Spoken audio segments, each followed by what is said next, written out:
లడ్డూలు ఎందుకు కలిపి ఇచ్చారని అంత పవిత్రంగా భావించేటటువంటి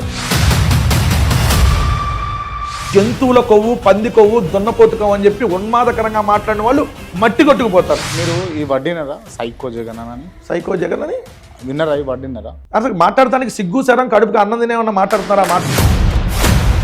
బోరగడ్డ అనిల్ మీ వైసీపీ లీడర్ కాదు. బోరగడ్డ అనిల్కి వైఎస్ఆర్సీపీకి సంబంధం లేదు. కరమూరు వెంకరెడ్డి అన్నాడు అని అన్నాను. నేను కూడా విన్నా మీరు అనేది. వాడెవడు నన్ను అనడానికి అని అడుగుతాను. వాడెవడు నన్ను అనడానికి? అర్థం కాలే. వాడెవడు నన్ను అనేదానికి? నన్ను ఎవడైనా వాడెవడు అని అన్నాడికి నేను ఒకటే సమాధానం చెప్తున్నాను. కేవలం దళితుడనేనా మీరు ఇట్లా మాట్లాడుతుంది అని అంటే? అమనాభూతులు తిట్టినప్పుడు అప్పుడు రాలేదా కులం కార్డు?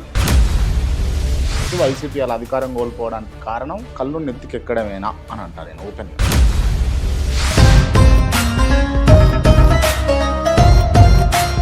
ఎందుకు ఓడిపోయారు చెప్పండి మీరు? ఒకటి ఏదర్ ఈవీఎంలు అవ్వాలి, అట్లా అవ్వాలి. నేర్చుకురా మీరు రాజకీయం నిజంగా. 2019లో అధికారంలోకి వచ్చింది ఎవరు? వైఎస్ఆర్ కాంగ్రెస్ పార్టీ. ఎవరు వచ్చారు అధికారంలోకి? జగన్ గారు. ఎంతమంది ఎమ్మెల్యేలు గెలిచారు మీకు? 151. 151 మంది ఎమ్మెల్యేలు ట్యాంపరింగ్ వల్లనే గెలిచిర్రా?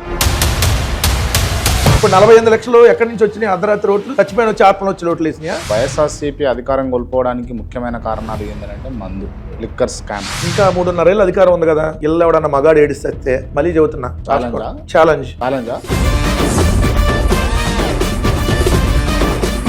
దొంగ నాటకాలు చాలా ఆడతాడు చంద్రబాబు. నమ్మి మీలాంటి వాళ్ళు మోసపోయినట్టే ప్రజలు కూడా మోసపోయారు.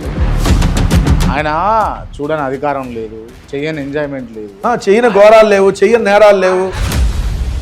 మాకు ఒక పత్రిక, ఒక ఛానల్ ఉంటే వాళ్ళకి 2 పత్రికలు అఫీషియల్ గా ఒప్పుకుంటారా మీరు? మీకు పత్రిక, మీకు ఛానల్ ఉందని? సాక్షి పత్రిక మాదే కదా, ఓపెన్ సార్. దాంట్లో రాష్ట్రీయ పత్రిక ఒప్పుకుంటారా? మిమ్మల్ని నమ్మించడానికి నేనేమి ఇంటర్వ్యూ చేయట్లేదు కదా, నేను ఫ్యాక్ట్ చెప్పడానికి వచ్చా. తిరిగి మళ్ళీ వైసీపీ అధికారంలోకి వస్తారు. ఎందుకు రాదు అడుగుతున్నా, వస్తుందా? 100%.